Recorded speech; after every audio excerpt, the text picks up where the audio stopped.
And we're live. We'll do it. GM. Hey. GM. Hey. So lots of horrendous news going on in the world, and we are going to talk about none of it. So, yeah, just want to make that very clear up front. We are completely aware of the horrendousness in the world, and we're going to pretend it doesn't exist for the next hour. Because we do Farcaster news. Yeah. And yeah, we're just not even going to get into that. But just wanted to make sure that people know, yes, we are aware that the world sucks and all the things are bad. And of course, you can't wait to see Phil. Yeah, very excited. We don't have Phil on today, guys. Phil is not on today. It's Jake, and that is a joke. So just to be very clear. So we are going to be covering some Farcaster news, some fun on the timeline, things to make you smile. And then we're going to have Jake on in about 30 minutes to chat about QR. And I'm really excited about that. There's been so many fun things going on with QR. He's done some incredible iterations. So if you're not familiar with QR.fun and you want to learn more, jump in for our Clanker Spotlight in about 30 minutes. But before that, we are going to do a little intro. So we'll be back on the other side of this 66 seconds. Welcome to GM Farcaster, bringing you everything from breaking news to spicy memes to the deep lore shaping this vibrant digital community. More than just a show, GM Farcaster is your digital third space where the community connects, the stories unfold, and the culture thrives. Whether you're a daily caster or just dropping by, we've got the latest buzz to keep you plugged in. So grab your coffee and let's dive in with your hosts, Nanish Prof and Adrian, for another episode of GM Farcaster.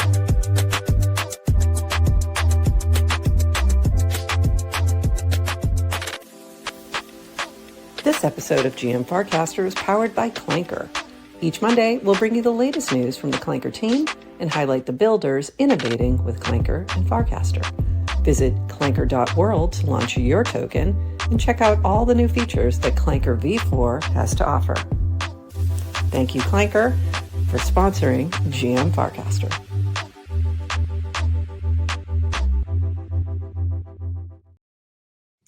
GM Farcaster. It is Monday, December 15th, and you are here with Adrian and Nanish Prof for 29 minutes of Farcaster news to start your day, plus a chat with Jake, chatting all about QR for our Clanker Spotlight. So very excited. Oh, congratulations, Spartan. I just want to shout this out just because I'm seeing this I don't know what this is. I haven't touched it. Like just, DYOR on this one, but I think that's cool. Yeah, we have no idea, but no idea what this is. We love seeing people launch mini apps, so keep doing it. Yeah, everybody should have one. So congratulations, chess, chaoschess.online. So cool. So if you like chess, go look for it. Very cool. All right, let's, and Mika, I may or may not be cooking something for QR. Okay. All right. Fun things in the chat today. Permissionlessly, or is that an official partnership? What's going on? I'm going to guess permissionlessly, but I could be wrong. Just because I could just see Catfax/Mikado just, doing things. All right, let's jump into some fun news. Here we go. 29 seconds of Farcaster. This is from our friend Brad Q. What did you miss this weekend? We should have known. Burt Worst and Say Angel were up to something with their Weekends Are for Pets quotecasts Saturday. Sunday night, Burt brought back the vibes with Petlets, companions for your Warplet, made of DNA from your two closest friends. This is so fun, and it is my background, and we'll get into more of it in a little bit. MYK did a Farcaster Santa live stream on Saturday, making some wishes from his wish list. Mini app dreams come true, joined by me. It was a lot of fun, and we'll talk more about that as well. Venture to, I'm not going to get this right, Tethex just popped up on the timeline, sharing clips from great builders like JRF and Jake. Don't know if full episodes are coming and more builders, but I'd keep an eye out for great content. C. Corellis shared a great Farcaster success story of paying for a house through his earnings and trading during his Farcaster journey. So it's a lot about, yeah, I think he scrubbed his cast, but he's earned a lot from DGen and Hire and also art that he's created along the way. So congrats to him. And lastly, it's worth noting that weekends are always quiet, but 2 projects that keep things buzzing every weekend, even though they don't get highlighted a lot. Betterment keeps the feed alive after spinning, art contests, and poker. And Bracky keeps Farcasters on their toes with whatever sports are live that weekend. So shout out to them. Thanks, Brad Q, for the 29 seconds. What? I object that Betterment and Bracky don't get highlighted because they get highlighted a lot. Yeah. Literally lining up interviews with both of them for the new year. But yeah, they get a lot of love. This from DWR, our priorities. We covered this last week at the public protocol meeting, calling it a protocol meeting now. Interesting. Used to be a dev call. We're calling it a protocol call. Interesting. Wallet, yield, limit orders, prototyping prediction markets, manual trader outreach. So there was a lot of talk about we should have prediction markets. And it was like, it's obviously coming. It's like, just give it a minute. Without even seeing this, I knew it was coming. I mean, because it's just the obvious next step. And limit orders, there you go. There you go, Sir Cat. No need to meme. It's coming. Clanker, multi-vaults, fee syncs, birder pool extension, rethinking how to do pre-sales fair launch, revamping Clanker Spotlight, new weekly roundup, and then mini apps, minor bug fixes, and improvements. So there you go. So this is helpful. I like when we know what's going on and what's coming. So especially if we get questions from others. So this is good. And this from Linda, some of the ways we're supporting builders in the Clanker ecosystem. Clanker Spotlights, highlighting projects, which they're revamping and trying to be a little bit more thoughtful about in terms of when those go, and also highlighting projects that have already launched. So at first they were just doing new projects that were launching, and now they're taking a little quick look backwards to those who are doing some really cool things and making sure they're getting some love. So Clanker Spotlights, highlighting projects, weekly Clanker roundups, sharing builder updates, regular live streams on Twitter with builders for product demos, calls to answer questions and give feedback, group chat with our team to support and help boost.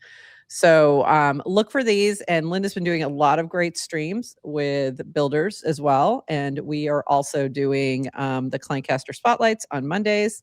So hopefully we're hitting all the different amazing builders between the two of us. And this is the weekly Clanker roundup. I am not going to read this whole thing. It's very long. But you should. But you should go read this. And it Not includes, you. yes, I know. You, the audience. The collective you in the world should go read this. So it covers Banker, Emerge, Retake, Pool Fans, Indexy, Betterment, Farverse, On-Chain Inc., Rips, House, The Haberdashery, Likes, Barrio Entertainment System, that's Bays, Product Clank, and Operating System, or OPSIS. So lots of great updates in here for all these projects that also incorporate clankers into their various things. Yes, and it's pretty cool how many of those, how familiar we are with the projects, because a lot of them are longer running, and how many we've had on the show. Yeah, we've had a lot of them and interviewed. Yeah, we've had a lot of them, and then you can find some of those in the Clancaster Spotlight playlist on YouTube on the GM Farcaster channel. So Emerge is in there, I believe, with A-Town. I think that's in there. Maybe that's not. I don't know if that was an official one. Can't remember. But there's a whole bunch of guest roundup as well that we've done. So we have another playlist that's for guests. So lots of stuff in there. Very cool. This from Deodad, just kind of a fun thing. It's 2033. You tune your Neuralink to Farcaster Today's is your Warplet's oldest grandson's graduation day. I don't even know what that means. You quickly yoink your 4 billionth flag so as to not be late. You snag a virtual popcorn for $179.99 USDC, your waifu's favorite, and settle into your seat. As you wait, you fondly remember back to the day Dan told you to build your own client and decided to build the Warplets metaverse that eventually led Farcaster to PMF and the first network stage with nukes. Man, that got dark. That's like a dark turn, Deodad. You gently pet your aging rock petlet and settle in. Today is a good day. Yeah, both of these have a little dystopian feel because then we had this from Derek. It's super cute with the Warplets and all, and then you had to throw in that somehow the metaverse has nukes. What? Yes, the metaverse has nukes. The year is 2033. This is from Derek. Farcaster, the app is dead. Everyone saw the opportunity and used Gemini V8 to one-shot a custom client for themselves. Interesting. The protocol is alive and well, having finally decentralized more than sufficiently. We all work for Soldier Boy, who sibbled the base airdrop by manipulating Zora pump and dump schemes. He Supermaned that token. We watched him crank that. So if you're not following along on mostly on crypto Twitter, I've seen a little bit on Farcaster about this. There was a thing that happened with Soldier Boy. Jesse sometimes, just does things and maybe should have taken a pause on this one a little bit. So Soldier Boy has been known to rug quite a few projects, like 73. And then Jesse had bought his token. He launched a creator coin on Zora. Jesse bought the token and promoted it. And then people got a little, little upset, a little cranky out there in the timeline, in the other timeline. So just explain the Soldier Boy part of that one. I didn't even know. It's so shocker. I didn't know all of the back context. Shocking. I'm totally shocked. Okay, moving on. You know what, though? First of all, we love Jesse. Before we move on. Yeah, let's just pause for a sec because we do love Jesse and he is a relentless supporter of creators. But just like good reminder, I think, for everyone to kind of do your own research, have a thought, 100%. Like people don't just take signals from like someone you follow who's got a big following online. Yeah. That's all. Always. I mean, always. Like, and I've said that a million times, even just about me, who doesn't have a really big following online. But like, the reasons I might buy a token or buy somebody's creator coin or buy an NFT or whatever may not be for speculation and probably is not. So it is not necessarily a signal that this token is going to go up in value. It might be like, oh, my friend launched a token and I'm supporting it, and I have zero expectation of it going up in value. So yeah, and it's so easy. And that's what Jesse does. He supports anyone who's launching creator coins. So yeah, I mean, I think the beauty of the tokens and creator coins and in the base app is it's so easy to buy. Right, you take out all the friction, and everybody's got one, and there's tokens for everything, and but that also makes it so you're not necessarily doing tons of research yourself before you buy. I'm talking about Jesse, someone it's just like, oh, so take the good and take the bad. Take the good and take the bad, but it happens. Yes, and I guess I have no idea if it's pronounced waifu, by the way. Sorry. I think it's waifu. I think it's like a wifey. I think it came from like a wifey. It's a Japanese word that came from the English, like a wifey. So I think it was like wifey that was turned into a Japanese word. I could be wrong, and I only learned this being on Farcaster. And I just could be, I could be totally butchering the pronunciation, as I often do. And that's funny. Yeah. Oops. I was trying to hit this one. I never do research. That's so boring. And I hit the other one. Let's bring that back up for you. All right. Anyway, moving on. We've got a few other things to talk about. This happened on Saturday. So I co-hosted with Mike, who was doing giveaways from the Wishlist app. So the way this was happening is we did a live stream. He gave away 10. I think it actually ended up being 11, as I think there was one bonus one because of some issues. And you either had to have a 0.9 NANAR score for half of them, and you didn't have to be live on the stream. And then the other half went to people who were live on the stream.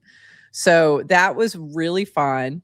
My favorite one, I loved the baseball glove. And then there was also a Vespa on one of the lists. And we're like, is that, and the limit was $2,000. But the Vespa apparently is like $1,200. So there you go. Can you remind me who's paying for all these gifts? Like it came from a Clanker called Wish, and the fees from the Wish token are being used to purchase all these gifts for folks who made a wish list on the wish list mini app. So if you made a wish list, that's all you had to do was make a wish list, and you had a chance to win whatever was on your wish list. I won a humankind candle. Other people won Vespas. you know, you were not ambitious enough when you created your wish list. Clearly didn't think it through at all. One, didn't think I was going to win anything. Two, just didn't think it through. I was making a wish list to show off other builders, and not necessarily like things that I absolutely wanted, but also just to show off like gifter and minted merch and humankind candles. So. I do need to go figure. I need to, after this show, go look up how much Vespas actually cost. And then it also could be location dependent. I think this was in India, so could be location dependent.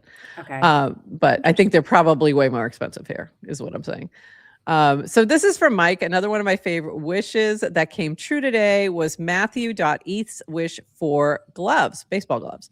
Not just any baseball glove, his daughter's dream glove, a Wilson A2000 T125, and a glove for dad too. There's nothing like having catch with your pops. Happy holidays. So that was really fun. I did love that one as well. I thought that was a great gift, but also surprising how expensive baseball gloves are. Fancy gloves. So, but this was very cool. It was a really fun stream. I enjoyed being your co-host. You're living the life, girl. It's fantastic. Mike, I got to tell him not to invite you back on. I don't want you to get really fun. Know what that feels like. Really enjoyed it. And he had some technical challenges in the beginning. I'm like, oh yeah, that happens. It's fine. You just sit back. It's fine. Yeah. So it was really fun. I really enjoyed the stream. It was like a 2-hour stream and gave away a lot of stuff. So you had a lot of people show up, it looks like, to that stream as well. Because very active stream. Very active stream. A lot of folks and a lot of people won stuff. So congratulations to everyone who got their wishes. And just awesome job, Mike. This was such a fun project, and he's just put in so much time and effort into it. And I just love, I love what he's doing. So it was very cool. This from Deployer, Banker Swap. This feedback from TLDR made my day. I never did a TWAP before, understood and set one up in 2 minutes on swap.banker.bot. And this was, TLDR had posted this over on Twitter. Mom, Dad, I hope you're not reading this, but I just twapped for the first time ever. Took me literally 2 minutes on Banker Terminal to sign in, understand, and execute. Dangerously easy. This is a powerful modular complement to the Banker bot I know and love in Feed. So there you go.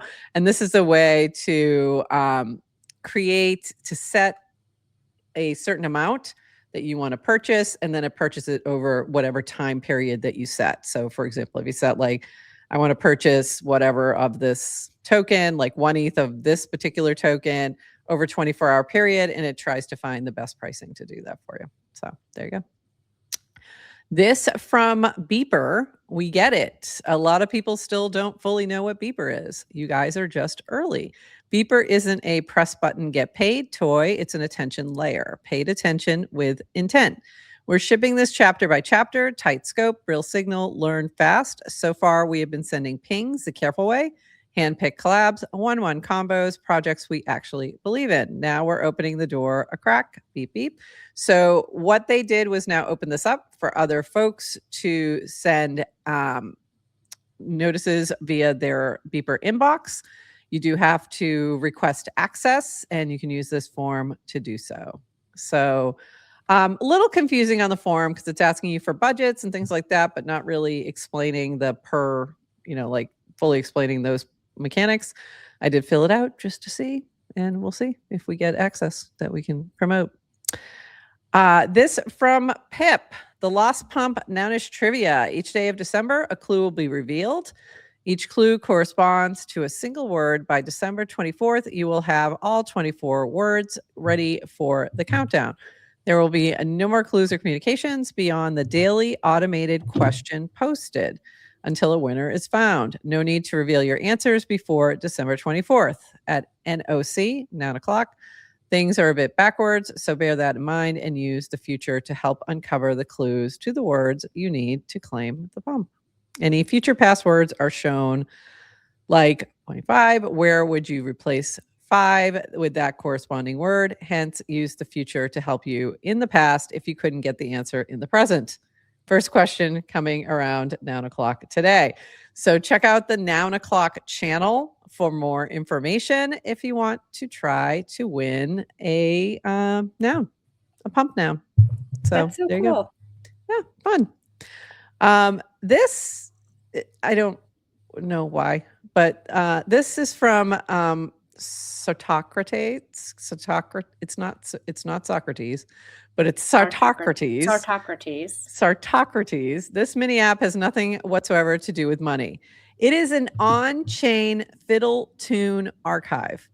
Traditional American fiddle source recordings preserved on-chain. Because I don't know why, but there you go. Should you have ever always wanted to learn more about the fiddle, there you go. Go check it out. So I don't know. I don't know why, but there we go. This from, oops. Now let's get into the fun stuff. Let me close this group over here. Not that that wasn't fun. That was all fun. But here's the fun tab. This from Miguel Garest. I just loved this. I thought it was very cute. I always love a Miguel Garest piece of work. I really wish he would mint more of these more often. But anyway, love that. Very cute. And then we had this from Bertwurst and Say Angel. Who's ready for the weekend? And Bertwurst just showed Say Angel and Bertwurst, their Warplets, jumping into some sort of portal. And what came out of the portal was Petlets. So we have Petlets. I'm very excited about the Petlets. I like the Petlets. If you like the Petlets, give a shout out in the chat. They're very cute. So this is from Bertwurst. Weekends are for Petlets. Thrilled to be part of the first Harmony Bot collectible collab. Harmony Bot is Say Angel's mechanics over there for NFTs. Huger than huge thank you to Say Angel for making my Petlet dreams come true. There are 4 Petlet species. You pick your favorite. Their DNA is partially influenced by your Farcaster closest friends, powered by Quotient. Wave 1 of minting is only open to those who are holding on to their original Warplet. So if you sold your Warplet, you're SOL. Oh, well. You cannot make a Petlet. And you had the rock, or it's called a walk, I guess, the Woonicorn, the Wort, and the Wool. So these are your options that you get to choose from. And here's some examples of what they look like. Here's the Wort. And then we have this is the Woonicorn and the Walk or the Rock. It's based on Pet Rock Life. And then the Wool, which is a Ethereum bull. And it's pretty cool. So these are just fun little things that you can mint, and it matches your it works with your DNA and the DNA of your 2 closest friends to create this.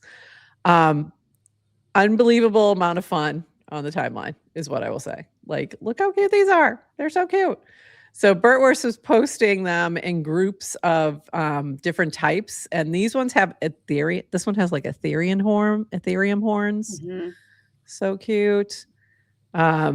These are like all the hoodie dark ones. These are the pink ones. They're just cute. They're just cute and fun. Don't overthink it. So I enjoyed this. This is really fun.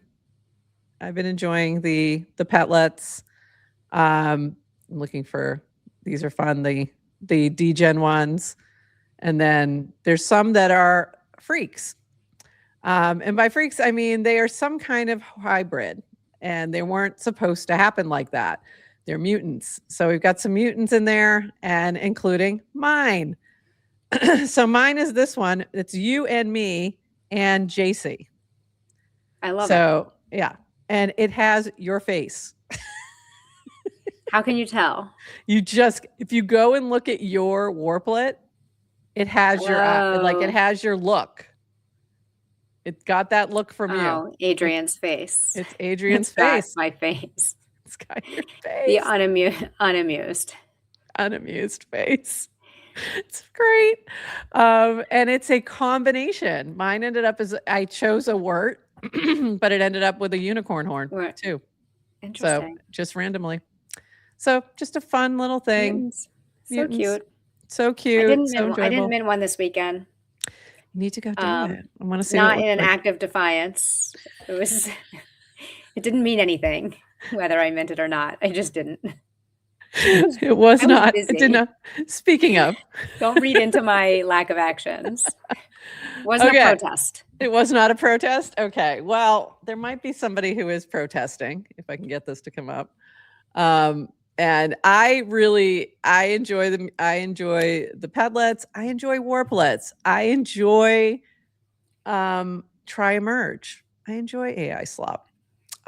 So this was from Mike Good, who said, maybe a hot take, but I kind of hate opening the feed and seeing more AI slop apps first work from actual artists. Pets now. So we kind of went back and forth. It was funny because he tagged Brett Draws Stuff in this thread, and Brett actually had already minted a petlet, and I'm actually in the DNA, which is really funny. So I think it's like, I think we don't have to overthink these things. You know what? Sometimes they're just fun to be had on the timeline. There's been so much complaining about the trader focus that you think this would be the thing that, like, you know, lightens it up. We've got something fun on the timeline.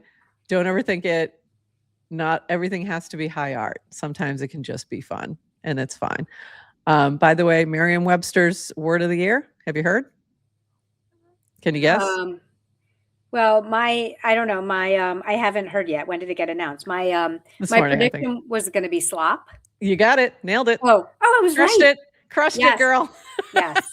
And I've got the receipts because I have it. Amazing. Yes. Amazing. Yes. Slop is the word. Slop is the word. And the AI architects were the people of the year, which was, you know, sometimes time does that and does that little cop out where they don't want to pick one person. They do that sometimes. Hey, Prof, I just remembered that it's usually my job to send our guests the link for them to join. Oh my God. Did we not send them a link? I did not. And I'm going to do that right now because he's coming. He's ready. He's just waiting for a link. Sorry about that, Jake. Okay. Yeah. Okay, as if we just started doing this. Okay. Great. Yeah, that was my bad because I was having the combo with him. So I just totally forgot to drop the link. All right. So anyway, I get it. You want to see more art, actual art on the timeline. I do as well, but the artists aren't necessarily showing up here anymore which I understand as well. But come on back, artists. We love you. We love seeing you on the timeline. All right. I do see Jake in the green room now. Sorry about that. I was just like, do. Yeah, totally forgot that we didn't send him an actual thing. All right. So we're going to shift gears to our Clancaster Spotlight. And this is where we highlight a builder who is building on Farcaster and incorporating Clanker. And I'm going to bring you up right now, Jake. And there we go. Welcome to GM Farcaster again, Jake. It's great to have you here. Hello. Great to be here. Can you guys hear me all right? Can hear you great. Can hear you let me great. Can't really switch see you, one Jake. quick Jake, thing I second, can't 'cause see you. There's a little bit of an echo. 1 second. Sorry. Okay. Hey, can you hear me? We can hear you. Yeah, we hear you great. I heard some sort of commentary around, my face reveal. Here I am, blue dot. Is what it is. Blue dot. You look great today. The blue is bringing out your eyes. Yeah, I'm consistent. Same thing every day. I love it. Well, it's, isn't that the classic builder thing? They just wear the same thing every day so they don't have to think about it. Yeah, that's true. I thought you meant consistency, and I was like, that too. It's been pretty volatile for me, but yeah, I try to be consistent. All right, let's jump in. For those who don't know, let's start at the beginning because we may have a lot of folks joining who are not familiar with QR. So let's start with what is QR.fun and how did you come up with the concept? So let's start there. Yeah, sure. So QRcoin.fun is a website and a mini app, and it is a daily auction for attention. So what does that mean? Many people are familiar with like the nouns auctions or in general, any auction for a physical product like the old eBay or Christie's or whatever it might be. People are generally familiar with auctions. The highest bidder wins, and usually they win some sort of physical object, or in the case of nouns, they win an NFT, a piece of art, if you will, or membership of a community, whatever that entails. You're obviously well familiar. Yeah, I am. Yeah, and so it entails many things, but exactly. It entails a vote. At the core of it, it's a vote in how the treasury is dispersed. But yeah, exactly. And it's also a piece of art. You end up with a work of art that's been made by some incredible pixel artists as well. Yeah, I didn't want to minimize what you win with nouns because I'm not as familiar as you and others, but I know it's involving art and membership and voting rights and things like that. In this case, it's not really a tangible object. It is pure attention. So, we're basically driving attention to the winner of our auction every day. And in the beginning, the way that we did that was just me sort of scratching and clawing for any bit of attention that I could bring to our daily winner. So I would do like a long form write up, basically like a blog post in the form of a tweet and a cast, and share that out and just try to drive as much attention to the winning link that I could every day. And it was a lot of manual work. We didn't have any sort of systematic way of driving any attention. Sorry, I'm just closing out today's auction as we speak. Cool. So is it QR o'clock? Yeah, 12 o'clock is QR clock. I figured I could handle both, but it's I can't do it while literally in the middle of a sentence. But there we go, it's settled. And actually, it was a really cool winner today. Deployer from Banker. Cool. Have attention to Bank Swap. Oops. So anyway, in the beginning, scraping and clawing for any attention that we could get. Helped by the fact that I had some following on my personals, but QRcoin.fun created earlier this year started with 0 followers, and it's not easy as anyone who's tried to build even their own personal sort of oh, that's not good. That's me. That was me. That was on purpose. Okay. That was on purpose. I closed out. I just didn't feel like logging into MetaMask and all that. Okay. Yeah. Because I'm on my laptop. I'll go back in later. Okay. Yeah, claiming should work. But anyway, you'll actually, if you stay on this, you'll see some bids coming in shortly from the new auto bid feature. We're getting way too in the weeds here from like me talking about what's going on now versus the origin story. But basically, that's okay. Daily auction for attention, originally just sort of driving attention however we could. A couple months in, 2 or 3 months in, started to find ways to more systematically drive attention on a daily basis. And Farcaster was basically the powerful lever that we used to do that. And so we launched our mini app, which is the same as the ticker for the token, $QR. The mini app is the same as sort of the website in appearance. It looks just like the mobile website would. Now you can see bids coming in on the daily auction. And so what we did was we got a bunch of users to add the mini app, and then Farcaster has this cool infrastructure where mini apps can send notifications to its users on a daily basis. And so we started sending a daily notification saying, so-and-so won today's auction. Check the link that they, bid to win with. And, you can claim a small amount of QR as a reward for doing that. And so basically, like, everyone talks. I mean, I could go in like a million different directions. I'll try to keep this brief, and then we can go into whatever you guys want to. But we'll go into all the things. Yeah. Yeah. So, I think you have all these people in crypto who have all these different tokens increasing by the day. And everyone sort of, there's this thing about like sort of working for your bags, but like no one actually does. And like, why not? Because, if I've got 17 tokens in my bag, how am I going to work for all of them? Like if I've got a day job and another thing and one token that I care more about than the others and whatever, like, and most people might work for 1 or 2 tokens in their bag. And when I said 17 as an example, most people realistically have like 170 or 1,700 at least, or whatever it is. And so if you want people to actually work for their bags, I think you need to make it extremely clear one specific and maximally easy and fast thing that they can do to quote unquote, work for their bags. And in this case, I think we've basically identified the easiest thing possible to do, on the internet, which is to click one link every day. Like that's even easier if you think about it than like sending one tweet. Like sending one tweet, you have to like type stuff and then like press a button. Clicking a link is one click. Like there's no button clicks, it's one click.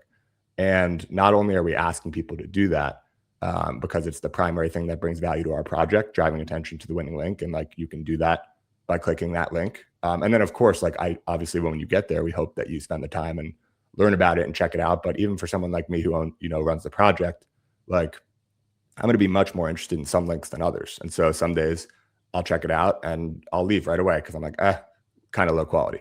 Other days I'll check it out and I'll be like, wow, I'd never heard of this builder, never seen this project. This is brand new. This looks great.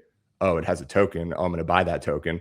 And that exact like flow of things has happened multiple times where I've then bought Noise token the day that it launched. I bought Donut very early on and didn't do quite as well as Nounish Prof, but got like a 50x or something like that.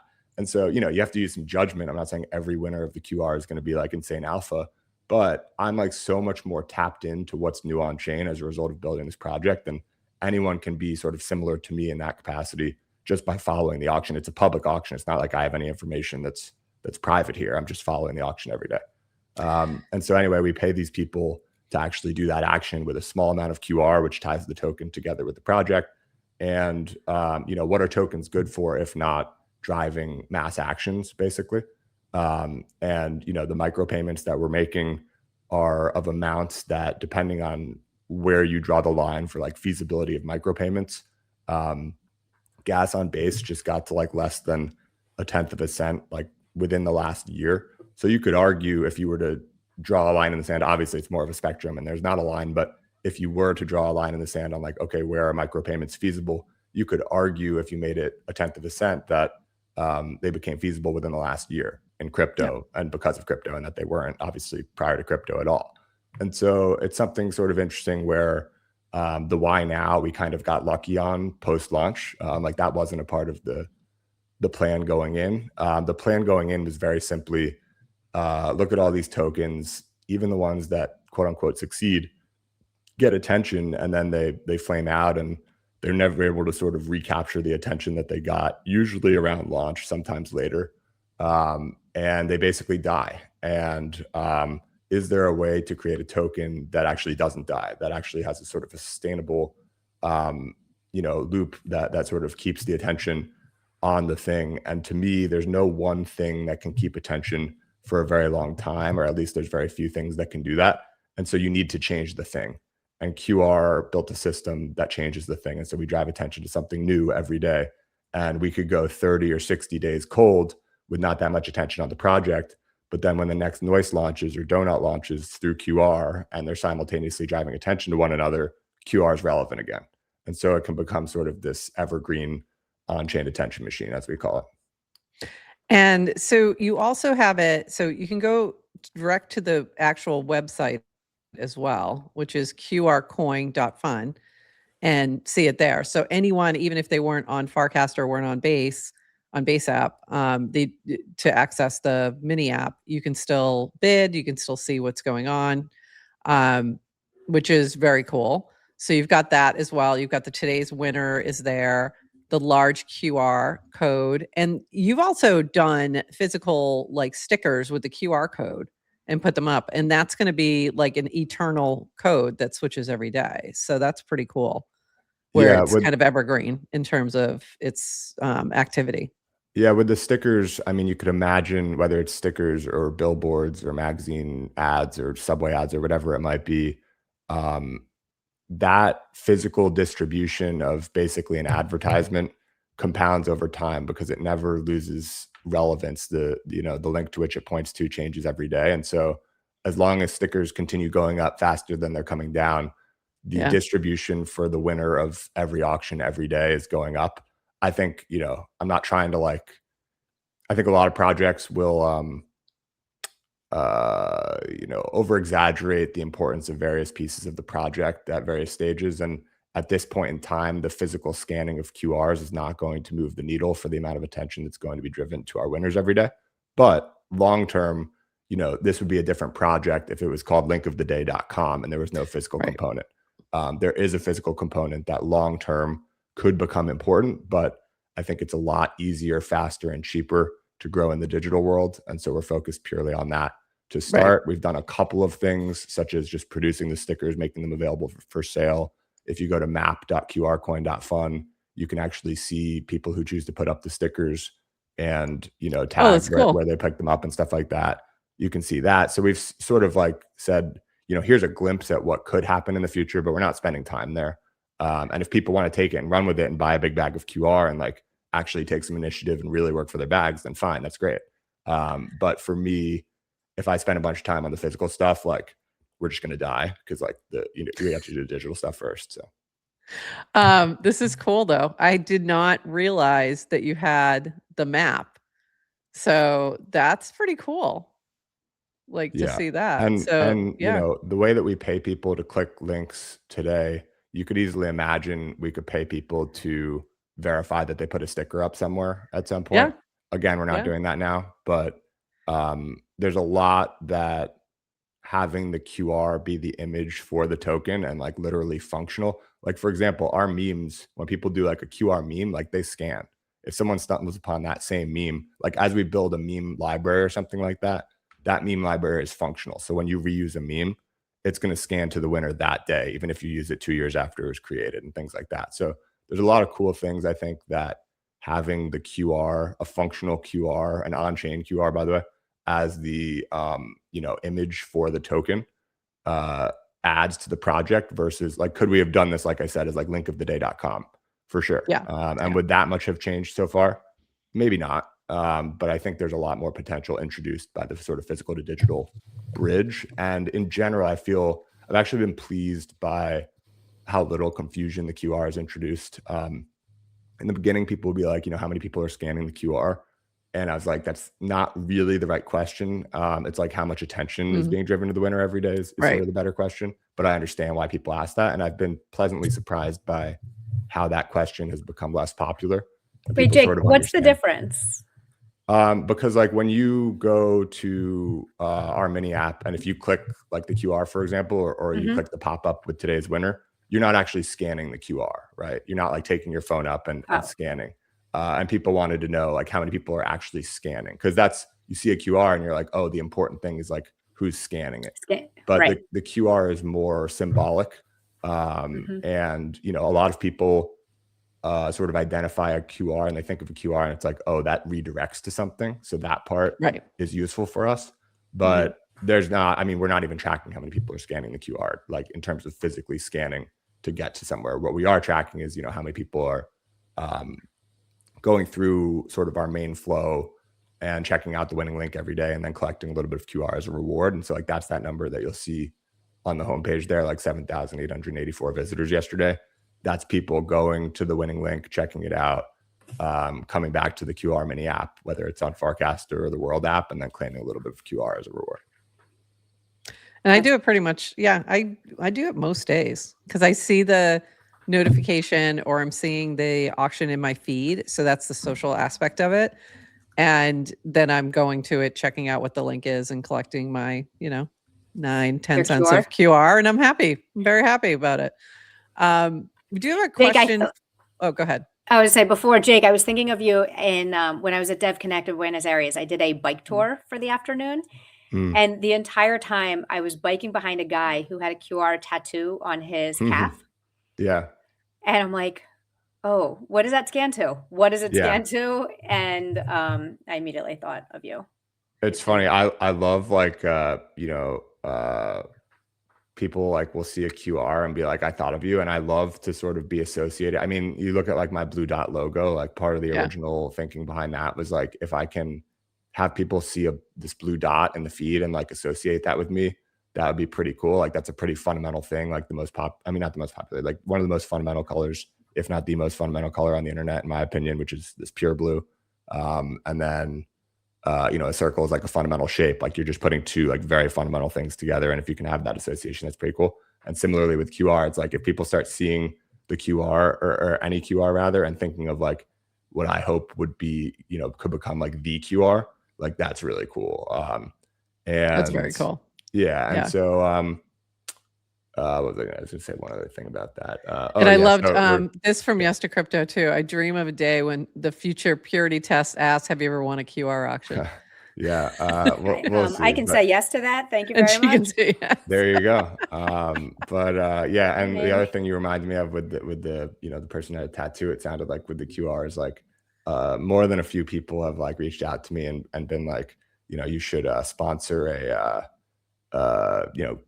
giveaway or a bounty or whatever for someone to get a QR tattoo. I just can't bring myself for some reason to incentivize that.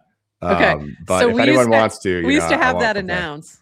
That used to be a thing announced where if you got a Nouns tattoo, we had a small grants committee at Noun 22, and he would reimburse you for it. Wow. So Nouns has no reservations on incentivizing. And then, and I have a little one, but oh, there you go. Did you earn? This was at an event. Did you get paid for it or no? It was free. Yeah, it was free to me. It was at an event. So there you go. The mom in me wants to tell you, Jake, you're doing a good job. Thanks. Yeah, I think my mother would be proud as well. No need to incentivize that, I guess. So this question from Yester Crypto, I think, is interesting. Does the smart contract direct the web link, or is that still humanly centralized? The smart contract has the link as a field included on it. So I could send a link to, a link to the contract for anyone who, wants to see it. I don't know. We should probably put it somewhere on the website. I just sort of figure, a lot of people don't care, but I could put it somewhere on the information page or something like that. People could take a look at the contract. And just so that folks understand how the bidding mechanics work, so you've got a few options here. You can just put in a bid yourself, and you're adding in the link right when you bid. So it's going into your bid. And then you can choose, actually you can choose other, it's not going to let me do this, but you can choose other tokens as well, right? You can select different token. If you put a smaller amount there, I don't know if you have, you don't have a wallet. I'm not connected. So that's why, because it's, if you do, what basically happens is you put any amount in there, and then the USDC drop down will show any tokens that you have at least that balance of in your wallet. So it's not showing like a bunch of unnecessary tokens.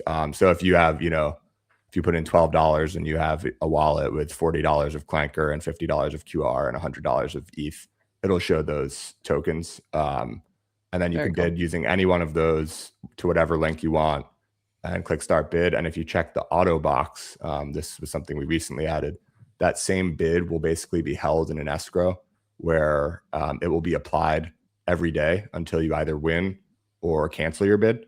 And so if you scroll down now, we actually had a small issue that was solved, in the last 10 or 15 minutes, that basically the auto bids weren't going, but now you can see them. So there's 7 or 8 auto bids. Most of these, if not all of these, are auto bids from prior that replaced prior days. So these users themselves haven't actually probably engaged with QR today.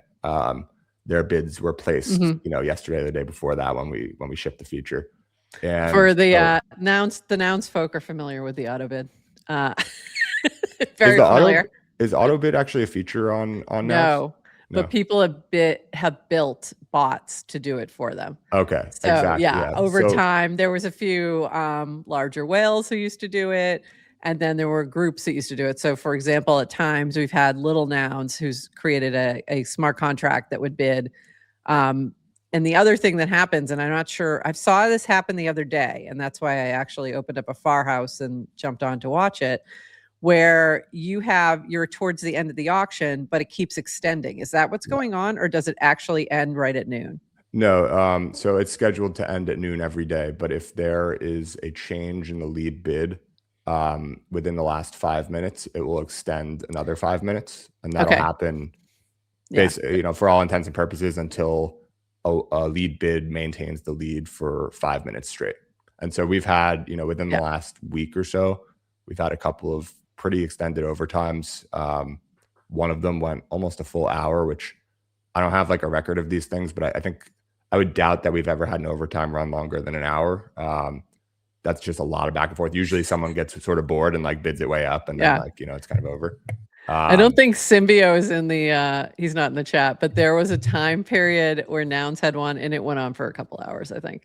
Yeah. I think it was 420. If I remember correctly, it was Noun 420 and they were trying to get a weed Noun. And then the bid, I think the bids for that went long too. I can't remember if that was the FOMO or the bids.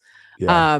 But it gets, so how far, but it still will end at noon. Like it still starts to slow down at noon. It's not, or is it a full 24 hours? So does your auction now extend further out is what I'm trying to get at. No, it'll end at noon. So there were a couple of adjustments that we made. We originally forked the Nouns contract. So everything was pretty much the same other than the fact that you're attaching a link to your bid, which is obviously not part of Nouns. Right. We've since made a couple of, because I'm like, Nouns is the best auction in crypto still to this day. I do think personally, obviously I'm biased, but I think QR is the hottest auction in crypto and has been for a number of months. But Nouns is the all-time greatest daily auction in crypto, I would say, and will remain so for a while unless we have some crazy growth. Maybe infinitely. Well, we'll see. I'm trying to change one Noun every day. One Noun every day forever. No, it's great. It's great, and like I have a ton of respect for it. And so like I'm a big fan of don't reinvent the wheel. If you're going to take some sort of opinion and introduce some sort of risk, like you want to minimize the number of those that you have to be right on in order for the thing to succeed. And so we're already sort of taking a risk with this weird project that's going to be hard for people to understand. Let's start out with an auction that is somewhat familiar within crypto. So we forked Nouns, and then we've since changed a few things. So, Nouns is bidding in ETH. We originally were bidding in ETH. Then we tried bidding in QR because it more intimately ties the token to the project, and in theory, drives more demand for QR because it enforces people to bid in QR.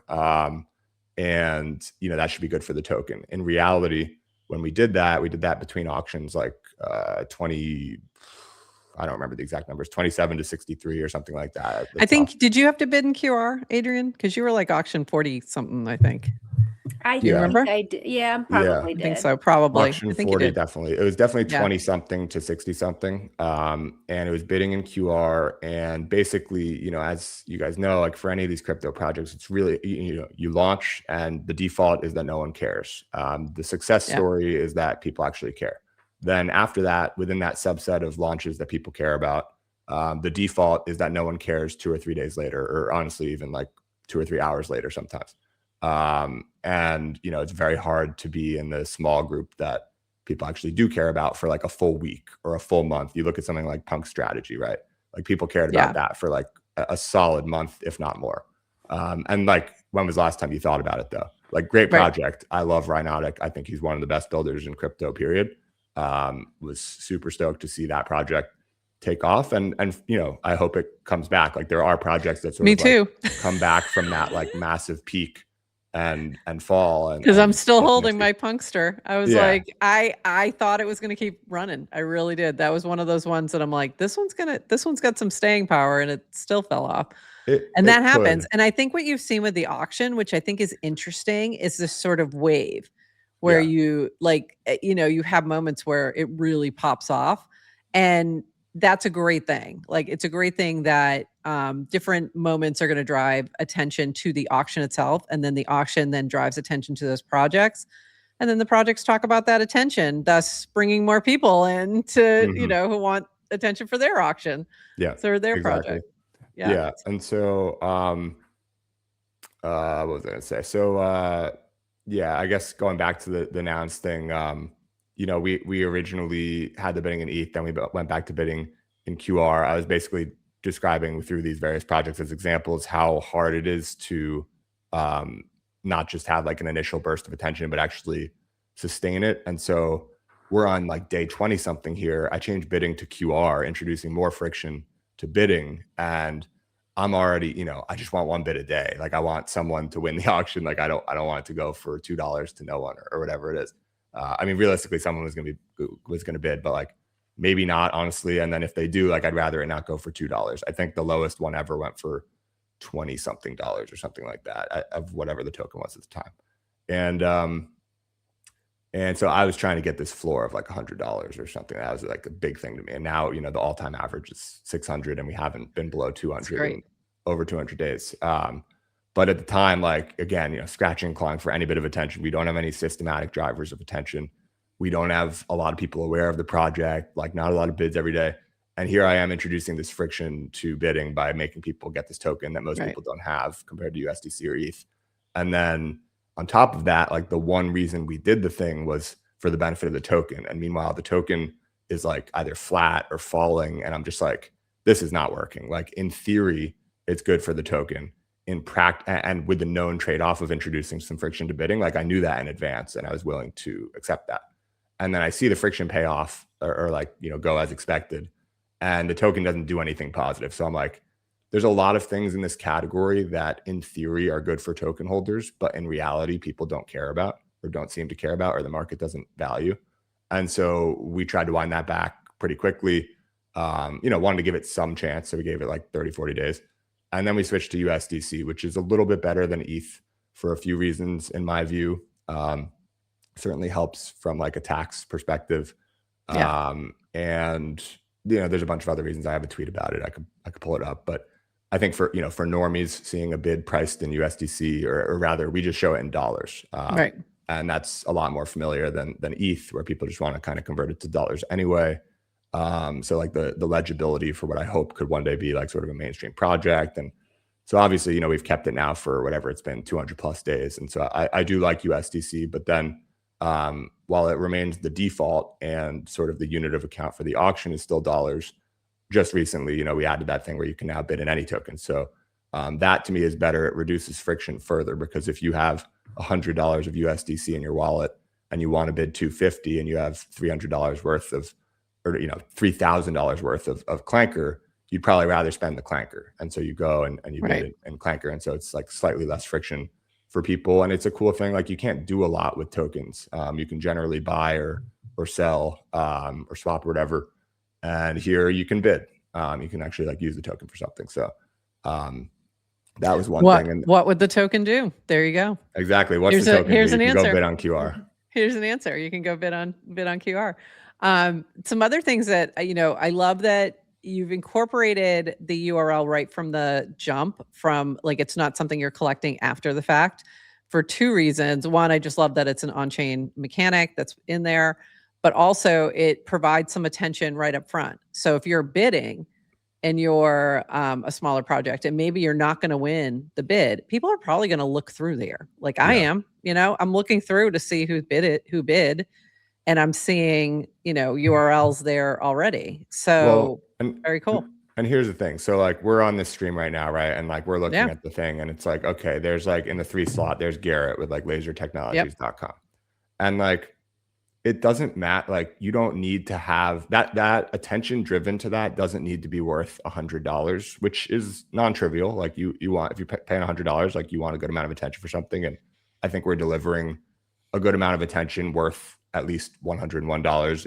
If you were to win the auction, in my personal view, everyone can value that themselves. And that's why this is an auction. We're not selling attention for a fixed price every day based on my opinion of what it's worth. It's an auction and anyone can judge what that attention is worth. And one of the things is, I've been pretty encouraged by is the number of repeat winners. So like the best endorsement of the attention that's driven to the winners, in my view, is someone winning and then going back and bidding again to win. because that shows that they felt that it was worth it. And when I first built this project, I actually didn't like the concept of repeat winners, as like obvious as it might sound, didn't occur to me. Like I thought that you would want to use this to drive attention to something of yours once. And like after you did that, like you did it, you're like you took advantage of that tool and like you're good. But like in reality, like I don't know the exact numbers these days, but like somewhere between like somewhere around like maybe a quarter of our winners have won multiple auctions. So even though we've had, you know, 285 auctions, we probably have well under 250 individual winners. My guess would be closer to 200, maybe even less than that, because of all these repeat winners. And so anyway, you know, people can value attention how they want, and I don't want to do that because I don't want to have to argue with you that the attention is worth something. Like attention is a very fluid and like hard to value thing. So people can value it how they want. That's why it's an auction. An auction is like a very awesome thing for that reason, that you don't have to choose the price as the seller. But anyway, in my personal view, the attention that we're driving on a daily basis is worth more than $101. But in the case of Garrett's Laser Technologies bid there, which is an auto bid that he's placed a day or two ago to go on every day, to your point, I mean, we're talking about him now. Yep. You're looking at the bids every day and you're seeing these bids. And like, even if you get 2, 3, 20, 30, however many eyeballs on it, which by the way, like all of these being on the bid board, there's no way you're going to get as much attention as if you win because of the systematic, you know, driving of attention that we do. But you're getting some attention, and Garrett's not paying $101 for that. He's paying like 1/10 of a cent for the gas that it cost him to place the initial auto bid. Every day after that, when the auto bid gets placed, we're sponsoring the gas there, and he can cancel that bid at any time. So if he cancels it now, this entire conversation, everything, any attention that link has gotten cost him. I mean, I'm trying to be like overly correct here by saying it costs him 1/10 of a cent from gas, but it's free. And so by placing an auto bid or just placing a bid in general that you don't expect to actually win, it's free attention. And so, you know, you beat the drum on these things and like you hope people catch on. It's actually like surprisingly hard to get anyone to do anything. But like placing a low bid on the QR auction is like I need to clip that, Jake. Yeah. But like placing a low bid on the QR auction is like really a no-brainer. Like someone like this guy, Zora Co, super fresh. He's $18. All these. By the way, these are linked. You know what I mean? Like I can go into like they're linked as well. So even if you don't win the auction, during the auction, you're still getting attention and people can link out to whatever link you would put in there. So and so I'm very bullish on this feature because I am too. For that reason, and because this bid board will now start compounding for the first time ever. Like prior to a couple of days ago, every day started from scratch, and now that's no longer the case. And it's interesting to hear. I was not aware that the auto bidders were on Nouns. They're like I said, it's not something built by Nouns, it's built by other people. So, and that's been happening since early days. Like, so the same thing happened here where that guy at the top, Remy Byte, who is now using our auto bid feature, previously had this cool thing that he built himself where he bid the amount equal to the auction number every day. So today he would have bid 285. Yesterday he would have been 284. And it's just, he's been doing it for like a long time, like since before auction 100. And he's never won. And so it's been very cool and helpful for the project that he's basically set this floor every day. And it's not like a hack or anything like that, because, you know, any day, if no one was interested in bidding more than him, he would have won. But he skipped all the low bidding war stuff and just said, here's my bid, and started like sort of the floor bidding. And fortunately, every day someone decided to outbid him. And I've sort of been waiting for the day. Like a lot of days, it's like, you know, in the past, it was like one person outbid him by like $10. And I was like waiting for the day, like one day Remy Byte's going to win. And then I'm going to be kind of scared. Like, is there going to be a floor anymore? Like, does he want it again or whatever? And now that we have this auto bid, that's, you know, a built-in feature, I'm much less concerned, because I know if Remy Byte wins, DS8's got that 250 auto bid on there. And Garrett's got 101, like anyone else can come in under that. So that's one of the things I've seen in Nouns for a long time is there's generally a market maker. And we don't call them, they're not really that, and they're not really setting a floor per se, but they are. You know what I mean? They're the ones who are coming in, they're bidding every day, and it goes through phases. There are different people at different times, and they have their own motivations. So, it will wax and wane. Right. But it's cool to see these folks who are showing up every day. And I love that you've now built in the auto bid. I think that's super helpful. And I hope people understand, like, yeah, there's value to that. The other thing I really love and that I wish Nouns had was join bid, because we have done that as well. And that's how I ended up with my first Noun, was a group of folks coming together. But the way that worked was, I'm going to trust these two people I've never met before, who I only know on the internet, I'm going to send them money to a safe and just hope that they don't walk away with it. Luckily, it was Toady Hawk and Ben Bodie. So I got lucky there. But, this is a much easier way to do this. So if you haven't tried this before, you can click on join bid and kind of rally behind a particular bid. And your bid that's going in, if it doesn't win, you get your bid back. So in general, for any of these, but even if you just join a bid, and you did a really cool incentive the other day, so that whole mechanic really popped off, like crazy. Yeah. Do you want to talk about that? Yeah, sure. So first of all, in group bidding, I love that feature as well. It's actually my wife's idea, which great idea. I think is pretty.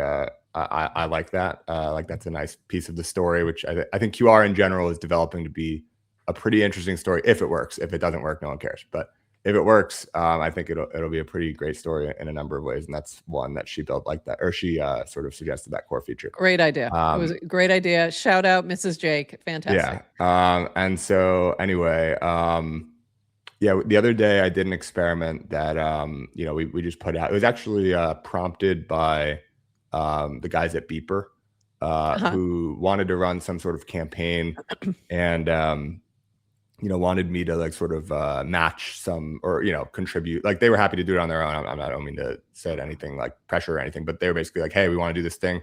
It'd be cool if QR matched, like, sort of our incentive for our users with some QR. And I was like, that's a great idea. I would love for you to do it. I can't incentivize a single bid on a given day, because that compromises, like, the integrity of the auction. Like, I can't play favorites. What I can do is do a general giveaway, and say, for the winning bid this day, we'll give away X amount of QR, and that will include your bid if it wins, but not if it doesn't. And they were like, okay, great. Because it accomplishes the same thing that they were looking for. It's just generalizing the incentive rather than making it only for their bid. And so I did that. Very cool. And we did $1,000 worth of QR. And the winning bid ended up being like $3,500. There was at least a few bids over $3,000. And most notably, that was our second highest winning bid of all time. But most notably, the number that was, like, blown out of the water was the most contributors on a single auction. So I tweeted this out. I forget the exact numbers, but, like, I think we had 750 unique bidders, where the prior high was like around 100 or 200 or something like that. The total number of, like, contributions to all bids was over 1,000, and the highest previous was 200 and something. And, like, one bid alone had, like, over. I think it was this one. Oh no, I guess that was the auto bid. That was the auto bid. If you go back a few, or you can go to the winners table, or you can just click the back button to 281. That was the one. Okay. And so you can see, like, the top bid had 176 contributors, and next one had over 100. The fifth best bid had 443 contributors. So basically, like, all these people, and this is actually another really good example of, it's hard to get anyone to do anything. In this case, these 171 contributors to the winning bid, or 176, because it's the 5 PFPs plus the plus 171. Yeah. So 176, they all won an equal share of $1,000 worth of QR. And if you click on their PFPs there, and you scroll down, the vast majority of these people contributed $1. Yeah. And so all of those people contributed $1 to a bid that, if it lost, they would have gotten the $1 back. It won. So the $1 went towards driving attention to this link, which was for eggs.fun. And then they received whatever, I think the equal split of 1,000 was like $5 and something, 63 cents or something like that. Yeah, something like that. Yeah. I rounded up a little bit because I never want people to be like, oh, it was supposed to be this, but it was this. So I sent like $6.23 or something to all those people. So all those people made $5 for, again, like very simple action, engaging with an app where they really, the only downside they possibly could have had would have been, you know, if more than 1,000 people ended up contributing to that bid, then they could have contributed $1 in theory, have won the auction, and then have received less than $1 back. But as you can see, it finished at 171. So like in an efficient market, that would have gotten up much closer to like 1,000 contributors, but it's not efficient. I was keeping an eye on it. Do anything. Yeah. I was keeping an eye on it. So I was adding, there was somebody who came in kind of towards the end, and they put a big, they captured the auction. And I was like, well, I'll just join that one, because now if it's just us and 28 people, I'm gonna make out like crazy. Yeah. And then it ended up getting outbid, but it was kind of fun to be able to, like, you know, can I arb this kind of a situation? You know, like, is there an opportunity here? So it was cool to kind of keep an eye on that. And that's another opportunity for you to incentivize, where if somebody wanted to offer a incentive, a reward for the bidders, they could do that as well. So it doesn't necessarily have to come from QR. So there's another opportunity there for some fun and some shenanigans. Yeah, I think you're sort of speaking to a pattern, which is basically, you know, observe what happens and then build for that. Like observe what people are doing anyway, and then build for that. And so that's certainly like the approach that we've taken. But on the other hand, people will see things and be like, trying to think of a good example. They'll see this, for example, and they'll want me to do that every day. And build it into the project. And that may be a good idea, but it may also not be. And so I've been very hesitant to build recurring pieces into this project that further complicate it. It's already complicated enough. It's very simple, but like no one, you know, it's sort of related to the thing of like, it's hard to get anyone to do anything. Also, just no one cares generally. And so, like, if you're going to get someone to understand something, like, it needs to be easily summarized in a tweet. And the QR, it's like already hard enough to explain to people. Again, much easier than a lot of projects, I think, but very hard. And so the more I introduce, people are like, oh, you know, the bids while they're on the board, they should be staking in an Aave contract. I'm like, I get it, but like that sounds cool and overly complicated for no reason whatsoever. Yeah, I mean, part of the thing that I think actually really helps me as a builder in general is I have a very low tolerance for complexity, and so if it is like at all confusing to me, I'm just not interested. And so as a result, like my projects end up being like very simple, and I think that's beneficial because I think that allows for like the widest potential understanding. And as you get more and more complicated, I think you niche yourself further. And so what was interesting though about this incentive was this was somewhat like, this could be replicated, I think. Absolutely. I could have done that auction, that same incentive the next day, as a sort of fun little fact. Like, it actually broke our contract, the 281. The one with all those contributors. It was too much to refund everyone at once. So wow. Run a manual script. And so we need to, you know, change some things and fix some things before we were to repeat that. But I can't even see. Oh, there we go. I was like, I can't even see all the bids. No, it's going. I just wasn't. I didn't think it was linking. Yeah. And so. So this was the one. Whoever put this bid in, they came in with a 3,000, and I was like the second person to join it, and I was like, oh well, if this wins. So I added a little bit to that one because I was like, oh, maybe. Yeah, I mean, those people were in line to win like $20 for what could have been a so there was like there was an arb there that was like, oh, this is an easy no-brainer because I'm just going to get it back if it doesn't win. If not, I'm going to, you know, get a little extra. So all good. But even when you look through this, even those who didn't win, again, you still have the links, you have like the attention that it was getting while that was all happening. So it's worth it. It's totally worth it to, you know, make the experiment. Yeah, and so I'm very pro one-time experiments and very conservative on adding recurring pieces, especially recurring pieces that require recurring work from myself or the team or whatever, because then you get caught up spending the majority of your time maintaining systems that are unnecessary and unhelpful and can't do one-time experiments or, commit to larger time commitments on building out like more important things and stuff like that. So I've said no to a lot of people. Fortunately, we've built a holder base that at least like a lot of the bigger holders, I think, understand who I am, what I'm about, how I approach building, and are on board for that. Especially now as the market cap is down quite a bit from all-time highs. I think a lot of the tourists have sort of left, and hopefully the people who are there are sort of a stronger holder base, but we'll see. I mean, building a product alongside a token is really like, it presents a whole set of challenges in addition to just building a successful product, which is hard enough. That would I do it again the way that I've done it with QR? Almost certainly not.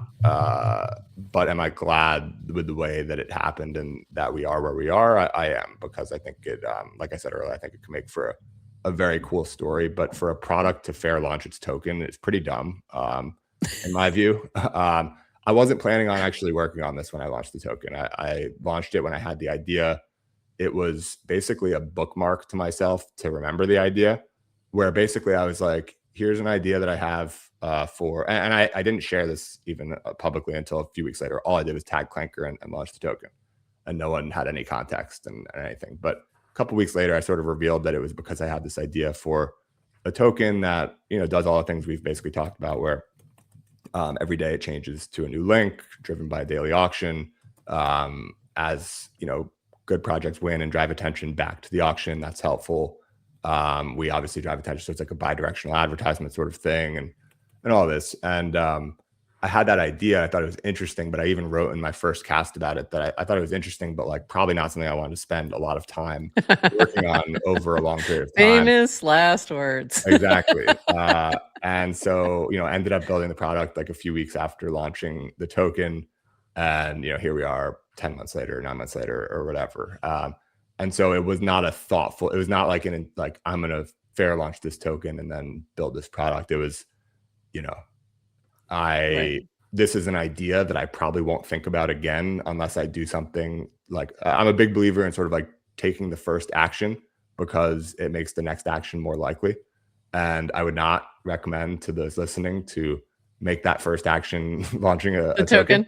But in this case it was, because, credit to Clanker, launching a token is that easy. Very easy. Yeah. And so, here we are. I think that's interesting though, that it was like, almost like, okay, I'm going to launch this token as a reminder of this idea that I have in this moment, that I'm similar in that I'll have ideas. And the way I used to do what you do was I would buy a domain name. Right. So I've got a graveyard of domain names that I did nothing with. But in that moment, I had this idea and I'm like, maybe I'll pursue it. And maybe I went down a little bit on the road and I'm like, nah, that's not going to work, and pivoted to something else. So I think there's a lot of people in this space who do similar things, because same thing with .eth. You can go look at my ENSs. I've got a collection, that I haven't done a lot with, because channels, same thing. So to me, this is similar. Like your token thing was very similar to all those things of like, I have this idea. I don't know if I'm going to do anything with it, but I'm going to hold on to this little thing as a reminder, and maybe I'll circle back. So I love the domain or ENS as the alternative. That's probably a lot less, potentially negatively consequential to sort of vibe launching a token. But yeah, it's, you go back through your list and you sort of like see these things, and it's a little more serious than like taking a note on your phone, of which you have like a million, and they don't really stand out. So, yeah. And we have a question from Mikado. Is QR getting attention on the World app too? Like, I know you launched it over there as well. So how is that going? Are you seeing a lot of activity there, or still most of the activity coming from Farcaster and Twitter? Yeah, I would say most of the quality attention is still coming from Farcaster. We are having, thousands of uniques every day on the World app. Great. I haven't checked it in recent days, but last I checked, it was sort of in the 20s for like world rank of mini apps on World app, which I haven't spent as much time there. Obviously, I've spent a tremendous amount of time on Farcaster over the last few years. World app I've been interested in from afar for a long time, like had the founder on my podcast years ago. And I think it's really interesting. But it's not a social network. It's like it's not multiplayer basically. And so, okay.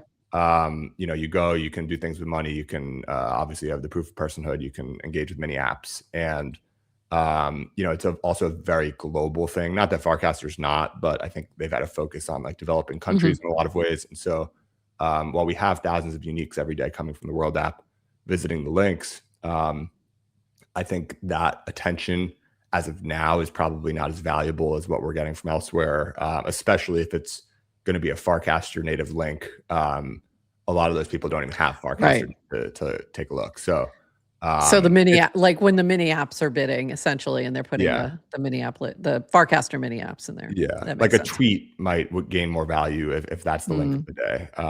But yeah, I'm glad we're there. And like, getting on base is important, again, as long as it doesn't come with a tremendous amount of maintenance, which this doesn't. And so we're on World. We're a pretty good, like, respectable mini app on there relative to other mini apps, at least as far as I've seen from like the trending lists and stuff like that. Thousands of users and whatnot.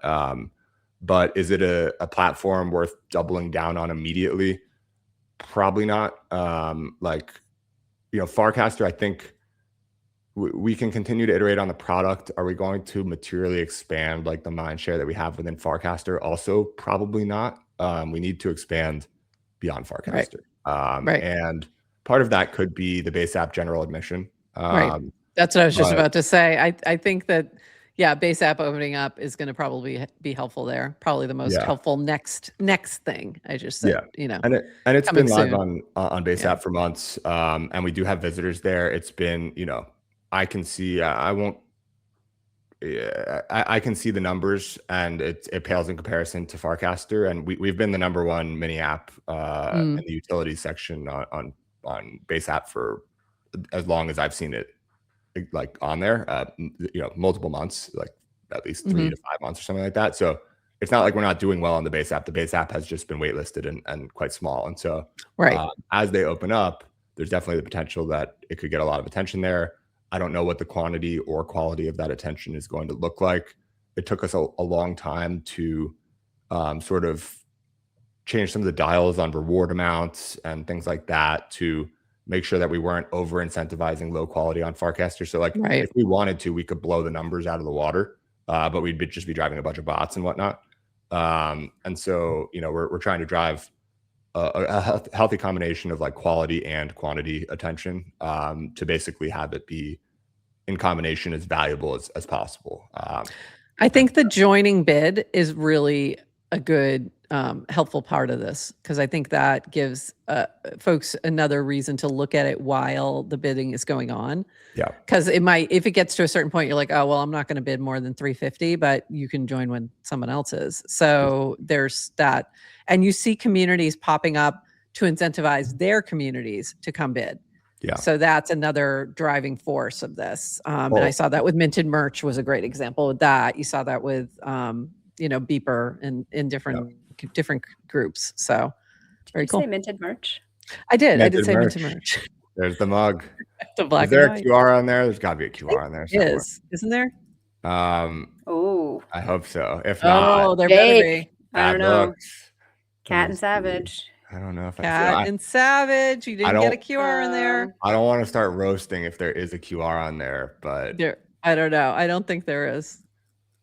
I don't have mine handy, but anyway, okay. Maybe the V2 mug will have the QR. V2 mug will need a QR. We'll earn our way on there. Now that they won one, didn't they? I thought they've won. They won one. I think they've won a few. Because I've participated. I've joined a bunch of bids for different things just to support, and it's fun. It's really fun. What else do you have coming soon? I know we're getting growing a little long. So what, really quick, like what else is coming soon? What should we be on the lookout for with QR? Well, I can help save us some time if we're running over. I don't really like to talk about what's coming next. So, all right, great then. I'll say in general, we Well, we are trying to drive more attention to the winning bid every day, because that's what drives value to winning the auction, which is what gives us revenue, which allows us to pay out the incentives and everything like that. So our general goal is to drive more attention to the winning link every day. People, and I say that because people are like, well, have you thought about, you could have a few things that you feature every day and you make more revenue that way? And I just personally at this point, I'm not interested. I think the project, while it could certainly be a lot bigger, I think sort of the fundamental formula is on a path to working, and I want to continue to double down on that and build things to make that sort of work better. And so driving more attention to the winning link every day is the goal. And the reason I don't like to talk about specific things is because I personally am tired of being told what's coming and not seeing it ever arrive, or seeing it arrive in a way that is very underwhelming. And so I'm not going to do that, despite lots of pressures to do that, and probably sacrificing a good amount of volume on the token from not doing that sort of thing, because people, drive speculation and whatnot. But we're just going to ship what's done when it's ready, talk about that and talk about the past and what's happened and what's happening.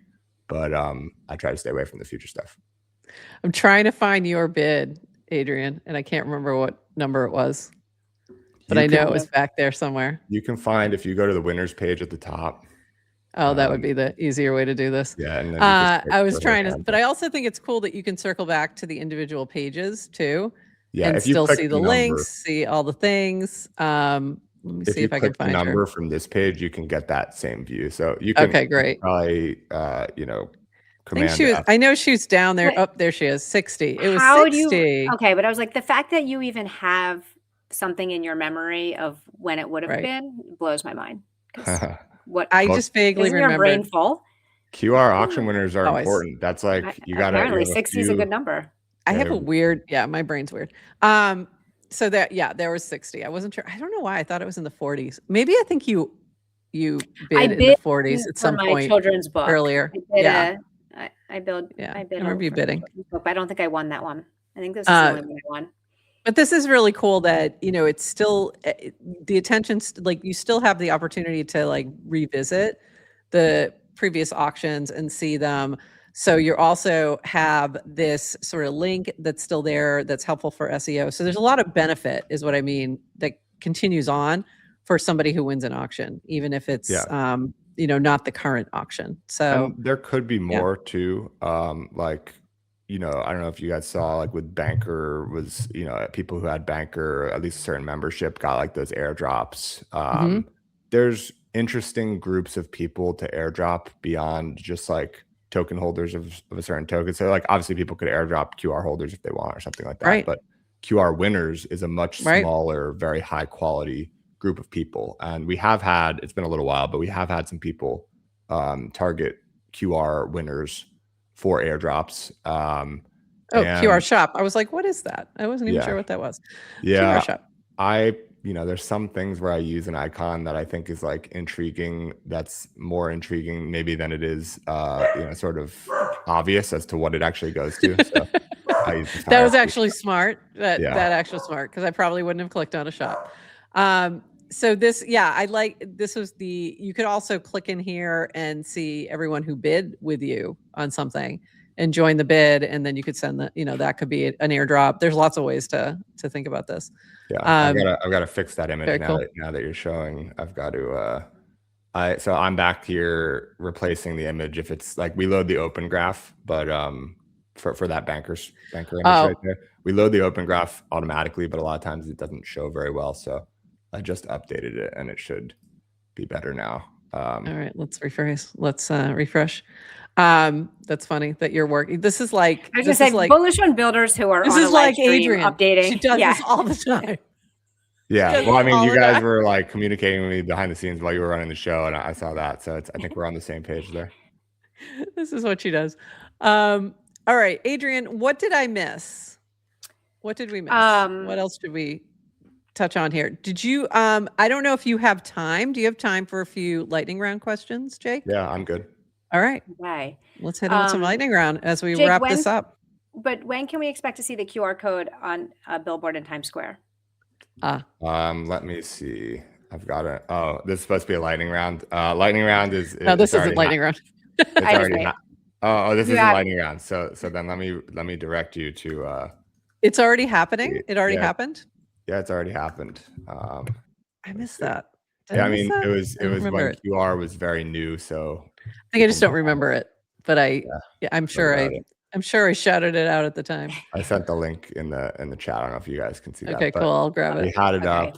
It did scan. So this was in March, quite a while ago. So more likely that you hadn't heard of QR than that you weren't paying attention. I seriously doubt that I hadn't heard. I mean, I think maybe not hadn't. You were there pretty early on. Yeah. So, sorry, maybe not hadn't heard of. I don't mean to offend, but you know, it wasn't. It was very early, so it could have easily been a flash in the pan at that point. There it is. Yeah, there you go. Wow, cool. That's always right a cool over Carlo's Bakery with the fondant. Nice. Okay, nice. And I obviously thought this was just something you mocked on and was not real. No, that might have been it. We might have thought it wasn't real. No, real. Yeah, not AI. I thought you were joking. Was that taken with a raw camera? Because I still don't believe it. We're gonna need on-chain confirmation. Angle. I have another angle, and this one scans, and I think it would be hard to fake. So okay, all right, grabbing it. But that's awesome, especially during those times when you know that there's a large contingent in a large crypto contingent in town as well. No, Jake, if you look me in the eye, you got to come off camera. I am. If you look me in the eye and tell me. He's looking right at me. He's looking right at me. But I think you've earned trust from enough people. So as long as you tell me this is real, we believe next time we believe it's real. Next time I can send someone to New York to try to verify the that's what we need, legitimacy of it. But what I like for these physical send her. She's I'll go. Oh, Adrian, yeah, I'll just tell you next time. We need Adrian in Times Square reporting. Exactly. Yeah, I'll do my investigative journalism. That'll be great. We'll get back on that billboard then. But what I like for the physical stuff, like the stunts and the billboards and whatnot, is like I think there's a lot more value actually to like showing them in the digital world than actually the physical thing. So I don't know how many people actually would scan that day, but to show that digitally, you get ironically, you get way more eyeballs on the tweet of the billboard in Times Square than on the actual billboard in Times Square. And so what I've said that so many times about when we have those discussions about doing things in Times Square with nouns. Yeah. It's like, it's not just about that moment. No, it's about, the recording of the moment. Like along those lines, I would love to like put billboards up in like these very rural and remote locations and share those digitally, like really cool looking places and like, the mountains in the west of America or Japan or whatever, like just like cool billboards in cool areas and share that as it starts to sort of like meme the physical thing more. But again, mostly focused on the digital, but the physical stuff would be really fun if we're able to sort of get to the point where I feel like that's justified. Amazing. I totally agree. All right. I'll do quick round of lightning round questions. So yes. Super quick. Okay. What are my parameters here? Like just answer right away? Just answer. Yes. Yeah. Okay. No thinking. First thing comes to your head. No thinking aloud. You're way too thoughtful and smart for this round of questions. So throw that out. The first question is same question we ask everybody, which is that on Farcaster, we talk a lot about the URL to IRL pipeline, which is where you meet someone first on the internet and later become IRL friends. So when or how did you meet your first internet friend? I'd have to call out Phil. Who's Phil?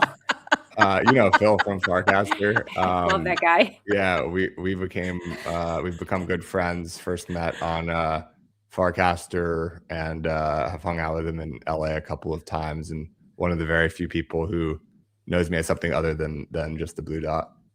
All right. That's amazing. That's the best answer ever.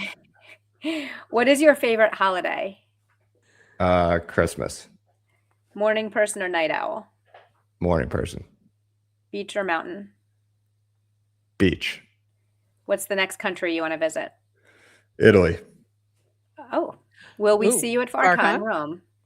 Probably not. Okay. Were you at FarCon NYC? No. Was your badge? Yes. I saw it. If you were to write a book, what would it be about? Biography. Like my autobiography. Autobiography? Yeah. Concert or sporting event? Sporting event. Oh, we lost you, Adrian. I think you muted yourself somehow. Uh-oh. Sorry. Microphone is glitchy. If you could bring one person to Farcaster, living or dead, who would it be? Oh, this one's like no one immediately pops to mind. My brother. Okay. Ooh, let's get him on there.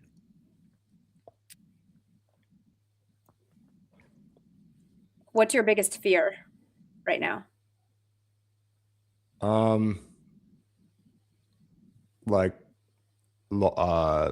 Largely disappointing versus my expectations for myself. And a final one, kiwi skin on or off? What was it? Sorry, I missed it. Kiwi skin on or off? Well, I don't know what this means, I think. Is this something that I should know? Yes. Early days of Farcaster, when there was debates going on about whether or not you eat a kiwi. Oh, kiwi skin on or off. On or off. You have to understand, I'm working on this project. When I hear anything that sounds like scan, that sounds a lot. Kiwi skin and QR scan. It does sound. Kiwi. I have to work on my enunciation. Skin. No, it's okay. I understand. It's just like you don't. The fruit. Skin. Like how many questions asked per day worldwide start with the words kiwi skin? Like it's not something that you're like looking out for, you know. But in general, kiwi skin on. Really? Okay. I still don't understand the question completely, but it's like, you know, if I'm eating a kiwi, I rather like eat it off of the skin than like have this, you know, sort of wet, like round thing that I need to like figure out. Yeah. Meanwhile, didn't Mac or Tim create the site howtoeat.kiwi or something? Yeah. But it's not opening up. I wonder if they might have he stopped paying. Might have let it go. Yeah. Might have let it go. It wasn't driving enough rev to justify. I would have minted it. I know. You could have crowdsourced and funded it for probably in perpetuity, but pay him. This has bid for the QR to help drive some attention, and then go bid on the QR. Serve an ad on it or something. Amazing. This has been so fun. Everybody go check out QR. You can check it from the mini app or go to QRcoin.fun for the website. This has been so fun. Current auction right now is at $350. Got a lot of different bids in here. You can join one if you want. See if you can make your favorite thing get up there to the top. So a lot of fun. Check it every day because you get to claim some QR coin every single day if you just click on the link. So it's pretty amazing. Adrian, anything else before we wrap up? Jake, anything else before we wrap up? I should ask. Any other calls to action or anything else that people should know? No, I'm good. I appreciate the time. It's been fun as always. A lot of fun. And love coming on here. Love what you guys are doing. And I write about it in the feed, but your guys, how prolific you have been with this show is like pretty amazing to me as someone who's had a podcast for a long time. I know it's not a trivial amount of work, and just being live, like with your voice, and in your guys' cases, your faces, which I personally couldn't imagine, like is just a lot. So mad respect, and thank you for including me. Thanks so much, Jake. I'm sorry I missed you on your first appearance. Prof, are we continuing any news, or are we? No, we are. We did it all. We did it all. We're gonna wrap it right here. So hot off the press then. Just Linda's doing a live stream with Dish and Moon Poppy on the Farcaster and probably Clanker X as well. So if you're watching on those streams starting at 2 Eastern. I was like, right now? No, not now. No, Like, not now. We've got like 24-hour programming now on the Farcaster Yeah. Clanker channel. It's pretty on the cool. Farcaster network. So if you're watching on Farcaster or Clanker X, hang out. She'll be back going over back in an hour. Clanker LP management. Oh, that'll be amazing because we need some LP management information. So that's great. All right, so go look for that in about an hour from now or about 50 minutes from now. Jake, thank you so much for being with us today. And I'm going to just slide you back down into the green room. Thanks so much. We will see you on the timeline. And we're going to just wrap up here. So thanks everybody for joining us today. That was amazing. Thank you, Jake, for being our Clancaster Spotlight today. Thank you, Clanker, for sponsoring us today. We appreciate it. We love that we can continue on talking about Clanker. I forgot this overlay. This was presented by Clanker today. And everyone, we will see you on Wednesday. We will be back at 8:30 a.m. on Wednesday. We'll be on at 11:30 a.m. on Friday. Wednesday, we have on our guest, Annika, from the product lead for the base chain, is going to be on. Wednesday is going to be a big day for base. So get ready. And then on Friday, I guess we're announcing our mystery guest now because I put it in the paragraph newsletter. Or should we just make them go read that? I mean, we have a mystery guest. It's a big mystery week, guest. so you can kind of guess who it might be. But You'll probably guess wrong, though. I should say, let me qualify that with it's not Jesse this time. But we'll just let you. It's not Brian Armstrong this time. Oh. No, we will have Chin Tan on, who is the head of engineering for the base app. He will be with us on Friday, and we'll talk all about all the updates with the base app. So we will see you on Wednesday right back here. Thanks, everyone who hung out with us this whole time, all 2,637 of you. We appreciate it. And we will see you if you are watching us on Farcaster on Twitter or Clanker World on Twitter. Be sure to follow GM Farcaster so you see us when we're live, even when we're not on those particular channels. All right, everybody. Thanks so much. We'll see you on Wednesday. And with that, bye-bye. Thanks for joining us for this episode of GM Farcaster. And thank you to all our partners and HyperSub supporters bringing this episode to you. Follow the GM Farcaster channel for all the latest updates and add our mini app on Farcaster and the base app. Until next time, bye-bye.